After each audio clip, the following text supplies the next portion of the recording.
Class 12 Electrostatics Example 1.15 Four charges are arranged at the corners of square PQRS of side A. Find the work required to assemble these charges in the given configuration. So, 4 charges இருக்கு அதை PQRS அப்படின்றதுல arrange பண்ணியிருக்காங்க. அதோட distance வந்து கொடுத்துருக்காங்க ஏ, அதாவது சைடோட distance வந்து ஏன்னு கொடுத்துருக்காங்க. ஒரு ஸ்கொயர் மாதிரி அரேஞ்ச் ஆயிருக்கு. இதோட ஒர்க் டன் என்ன அப்படின்றது கேட்குறாங்க. இந்த சார்ஜஸோட இந்த சார்ஜஸை கொண்டு வந்து வைக்கணும் அப்படின்னா எவ்வளோ ஒர்க் வந்து தேவைப்படும் அப்படின்னு கேட்குறாங்க. ஸோ இதுக்கு ஃபார்முலா என்ன தெரிஞ்சுக்கணும் அப்படின்னா W is equal to QV அப்படின்றது தெரிஞ்சிருக்கணும். அதுக்கப்புறம் வியோட ஃபார்முலா தெரிஞ்சிருக்கணும். வியோட ஃபார்முலா என்னன்னா 1/4 epsilon naught Q divided by R. Rன்றது செப்பரேஷன் டிஸ்டன்ஸ், Vன்றது பொட்டன்ஷியல் டிஃப்ரென்ஸ். ஸோ ஃபஸ்ட்டு வந்து Pன்ற பாயிண்ட்ல ப்ளஸ் சார்ஜை நான் வைக்க போகிறேன். அதாவது இப்போ இந்த மாதிரி அரேஞ்ச் பண்ண சொல்லியிருக்காங்க நம்மளை. அப்போ ஃபஸ்ட்டு Pன்ற பாயிண்ட்ல ப்ளஸ் சார்ஜ் வைக்கும்போது நம்மளுக்கு ஒர்க் டனே தேவையில்லை, ஏன்னா மற்ற சார்ஜ்லாம் இருக்காது. இதெல்லாம் நம்ம இன்னும் அரேஞ்ச் பண்ணல, வெறும் இது மட்டும்தான் அரேஞ்ச் பண்ணுறோம்.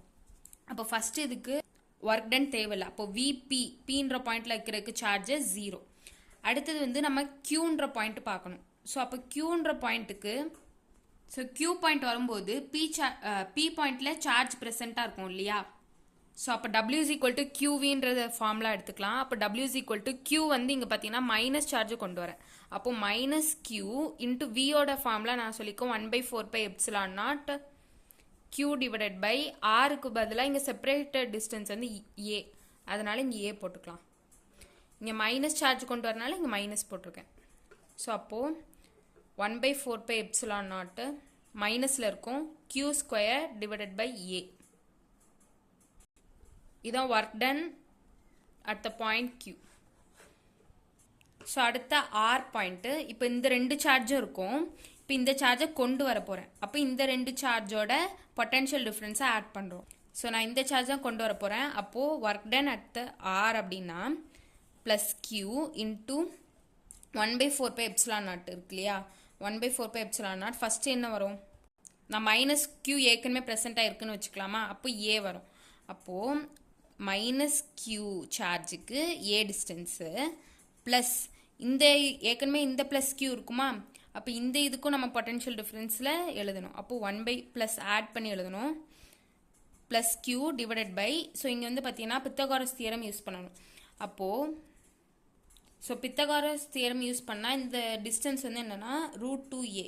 ஓகே, ஸோ அப்போ இங்கே வந்து சப்ஸ்டியூட் பண்ணிடலாம் √2a.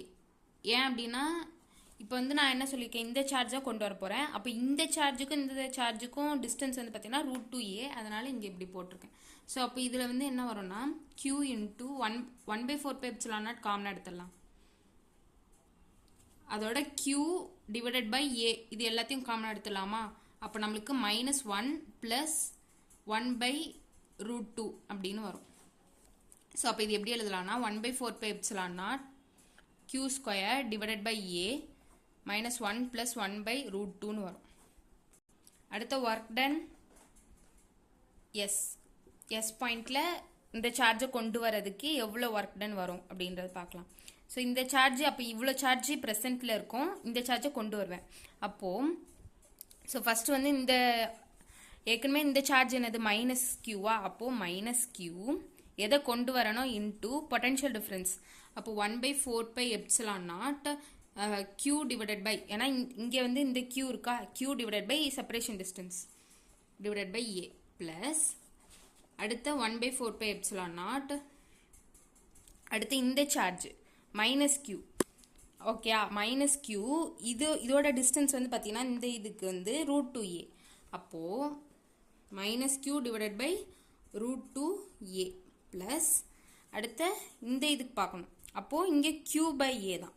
அப்போது 1/4 epsilon naught Q divided by A. So அப்போது மைனஸ் Q இதில் என்னென்னலாம் காமனாக எடுக்கலாம்? 1/4 epsilon naught Q divided by A காமனாக எடுத்துடலாமா? எடுத்துட்டோன்னா என்னெல்லாம் வரும்னா 1 ப்ளஸ் மைனஸ் 1/√2 ப்ளஸ் 1.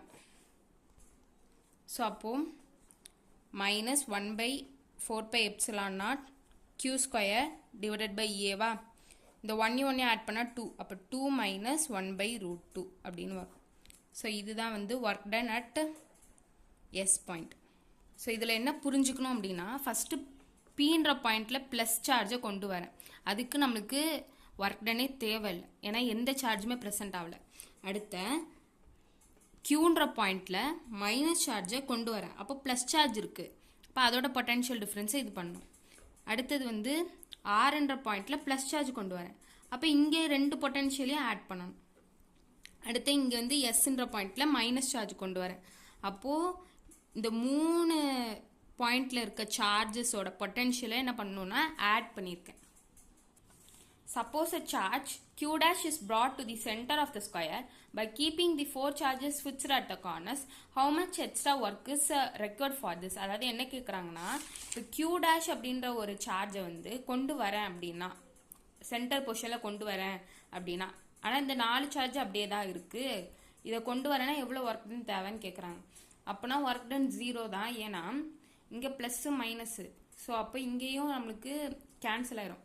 இங்கே மைனஸ் ப்ளஸ், அப்போ இங்கேயும் கேன்சல் ஆகி நெட் சார்ஜ் வந்து 0வாக தான் இருக்கும். அப்போ நெட் சார்ஜ் 0வாக இருக்கும்போது நம்மளுக்கு சென்டரில் வந்து கொண்டு வரதுக்கு எந்த ஒரு ஒர்க் டன்னும் தேவையில்லை.